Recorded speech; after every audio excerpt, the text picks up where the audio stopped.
Bien, vamos a hablar ahora de milagros. Tenemos nuevos milagros para engrosar nuestro viejo catálogo. En este caso, se trata de algunos sucesos milagrosos vinculados con algunos conocidos nuestros, o algunos personajes recurrentes de este programa. El primero es Álvar Núñez, cabeza de vaca. Ya hemos contado sus famosas caminatas, recorrió América del Norte, de este a oeste, y después caminó desde Santa Catalina en el Brasil hasta Asunción en Paraguay. Y en el camino de su primer periplo, en el camino por aquel lugar que más adelante serían los Estados Unidos, sucedió algo sorprendente. ¿Saben ustedes que Álvar quedó solo junto a 3 hombres después del famoso naufragio que mató al jefe de la expedición, el célebre Pánfilo de Narváez, y a 600 tripulantes? Era el año 1528 y justamente el libro que escribió Álvar Núñez contando estas cosas se llama Naufragios.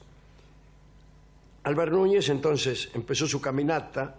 Los indios de la zona de la Florida, los caribes, eran según algunos antropófagos y lo atraparon a Álvar Núñez y a sus compañeros. Pero los españoles estaban tan flacos que los indios lo despreciaron y los arrojaron a un foso porque ni para comer se lo servían. Poco tiempo después del inicio del cautiverio, los caribes se propusieron sacarles algún otro provecho a estos presos. Los sacerdotes caribes creyeron que unos tipos que habían tenido tanto valor y habían hecho tantos esfuerzos no podían dejar de tener una facultad igual o superior a la de sus propios hechiceros. Bueno, una conjetura audaz, pero tal vez razonable y verdadera, me parece a mí. Entonces los caribes pusieron sería mejor, pero bueno, aquí dice pudieron, y si dice pudieron, yo leo está bien, pudieron. se lo dan así, Pudieron así. llegar a concebir esta idea de que los españoles podrían llegar a ser útiles a partir de su vigor y de sus poderes mágicos. Entonces pusieron a Álvar y sus compañeros frente a los enfermos que tenían y les ordenaron que intentaran curarlos. Si estos tipos están enfermos, cúrenlos. Bueno, entonces los españoles al principio creyeron que se estaban burlando, pero luego vieron que iba en serio. Y además vieron también que si no accedían al pedido, les iban a quitar la poca comida que les daban, etc.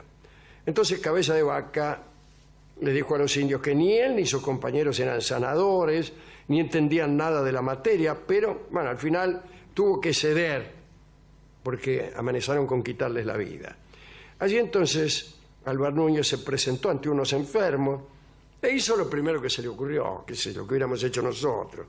Cita en su crónica que rezó un Padre Nuestro, una Ave María, y al mismo tiempo que se santiguaba con las 2 manos y soplaba a los enfermos en la parte donde les dolía. Y se produjo un milagro inesperado. Los enfermos se curaron. Y pasaron más cosas aún. La admiración por Álvar Núñez y sus compañeros fue mayor cuando soplaron a 5 tullidos y al día siguiente salieron caminando, según la crónica que escribió Álvar Núñez. Sí. Bueno, aquellos náufragos terminaron por ganarse el favor de todos los indios de la región cuando reavivaron a un muerto que, según cuentan, se quejó por haber sido resucitado. Sus primeras palabras al volver a la vida fueron Ah, sí. Bueno, parece que entonces todos acudían a Cabeza de Vaca y sus amigos para que los tocaran. Lo soplaran, lo tenían que soplar. No, aquí era que los tocaran. Tóqueme, decían. Y le daban todo lo que pedían. Algo importante fue que les dieron unas calabazas que era el símbolo de la autoridad mágica y sacerdotal. Y esta calabaza la llevaron siempre consigo. Los caribes los dejaron partir, pero les pidieron que se acordaran siempre de ellos. Otras comunidades supieron de aquellos sanadores, y entonces por donde los peregrinos pasaban, acudían los indios con sus hijos a cuestas, las manos llenas de regalos, y entonces los españoles los tocaban o los soplaban y listo. Millares de indios acudían al paso de Álvar Núñez y sus hombres, así que todo iba bien, pero imagínense, los importunaban demasiado, casi no tenían tiempo de continuar con el viaje. Por eso tardaron 8 años en llegar desde la Florida hasta Los Ángeles. No es cerca, pero no da para 8 años tampoco, imagínense. En una oportunidad debieron soplar a 3.000, uno por uno, naturalmente, porque parece que no se permitía el soplido colectivo. ¡Ya voy! Cuando los indios presumían o suponían que los españoles estaban descontentos, no se atrevían a comparecer ante ellos, temerosos.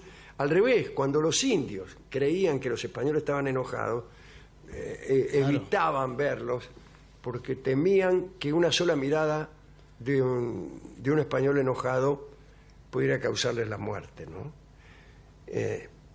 Bueno, por ese mismo motivo o por otros, uno de los compañeros de Álvar Núñez, Alfonso del Castillo, empezó a creérsela. Empezó a creer que sí, vio cómo es. Sí. Uno resucita a 2 o 3 muertos y ya está. Y ya se cree que puede adivinar cualquier carta. Ya. Bueno, eso le pasó a Alfonso del Castillo. Y bueno, a veces no acertaba a curar la enfermedad de alguno, y entonces decía que no había podido hacerlo porque sus antiguos pecados lo estaban estorbando. Pero creía que era mago. Soy mago, soy mago.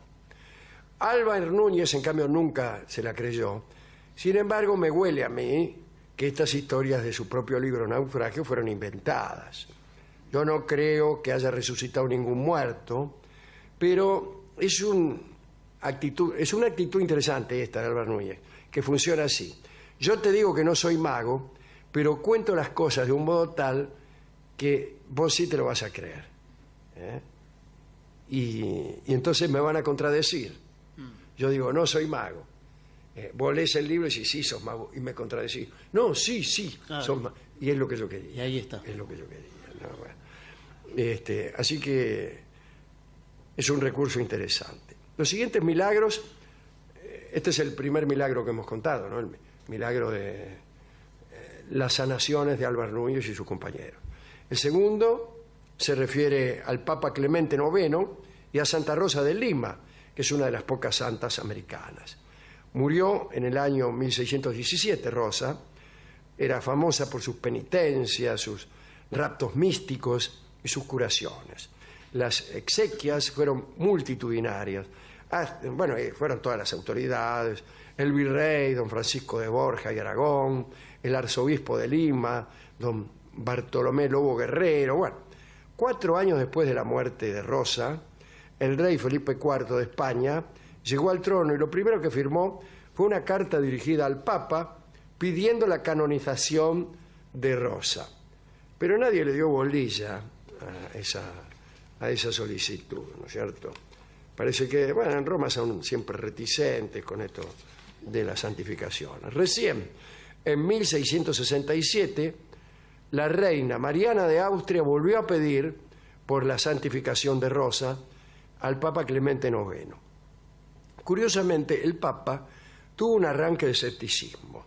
Cuentan que preguntó desdeñosamente, ¿no? Dice, Santa Ilimenia, si eso fuera posible, que caiga una lluvia de rosas, dijo Clemente. El pontífice, al parecer, no podía concebir que un sitio cristianizado hacía poco, como era Lima, pudiera dar frutos tan tempranos de santidad. Lo extraordinario fue que apenas pronunció aquellas palabras, a saber, si eso fuera posible que caiga una lluvia de rosas, bueno, precisamente una enorme cantidad de pétalos de rosa cayó sobre el escritorio del Papa. Entonces Clemente IX se arrojó al suelo y empezó a gritar, perdón, perdón. y se flageló durante 2 semanas. Y además se entusiasmó muchísimo con la canonización de Rosa de Lima, expidió el breve de beatificación, acortó los plazos establecidos por Urbano VIII para proceder a la canonización y la proclamó protectora de Lima y del virreinato del Perú. Al morir Clemente, encontraron que en su testamento había un legado, ¿no?, para construir en Pistoia, la ciudad donde Clemente había nacido, en Toscana, ¿no?, una magnífica capilla dedicada a la bienaventurada Rosa Limenia. Así que ese fue el milagro relacionado con Santa Rosa de Lima, la lluvia de rosas. Y contemos para terminar algo que no es un milagro, pero es un lindo decir. Diógenes de Sinope, Diógenes de Sinope, Diógenes el cínico, Diógenes el cano, el famoso, el que se enfrentó a Alejandro el rey, hizo una vez lo siguiente.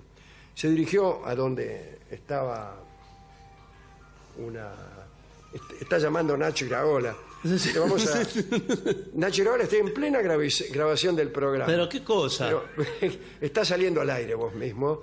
Nacho Iraola es el director de Editorial Planeta, les contamos. Que ha editado un libro que se llama La venganza será terrible, 30 años. Que todos ustedes pueden comprar en las buenas carnicerías. ¿Pero qué hace llamando ahora, señor?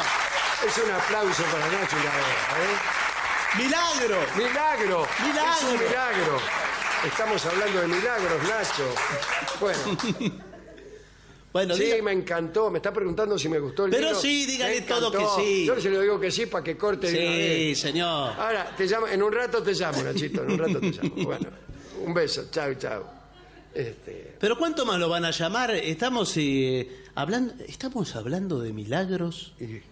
Yo me acabo de convertir. Pero mire cómo se me puso la piel. Sí. ¿Qué? No. ¿De ahí? No, acá, señor.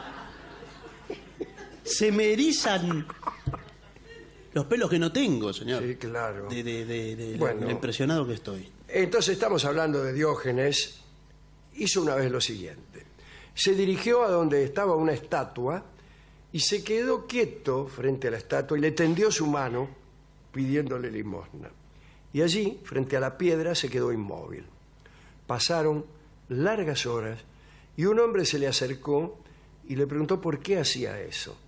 Y Diógenes, sin mirarlo, sin dejar de esperar la limosna imposible, respondió: lo hago para acostumbrarme al rechazo. Lo hago para acostumbrarme a una tierra sin prodigios. Extraordinario. Así que este es el final de nuestra colección de milagros. Catálogo que estamos desglosando en un tiempo sin prodigios, en un tiempo sin fe. Lo hemos leído con un espíritu escéptico y burlón, y estamos no en contra de los milagros, pero sí, como Diógenes, tratando de adiestrarnos para poder vivir en un mundo sin milagros. Y es un adiestramiento que no termina nunca. Algunos hombres saben que nada prodigioso les ocurrirá, pero no dejan ni un segundo de sentir el dolor de vivir en un mundo donde los milagros que se esperan no ocurren nunca. Voy a hacer un paréntesis porque me voy a dirigir a la plaza de enfrente a entrenarme un rato, a pedirle limosna a una estatua, yo, que no he hecho otra cosa durante largos años. El tanguito que escucharemos hoy tiene que ver con la sorpresa de Álvar Núñez, cabeza de vaca, cuando vio que los tipos que soplaba se curaban. El tango se llama Sorpresa. Es un sencillo tango de una enorme belleza y lo canta Carlos Gardel. Adelante.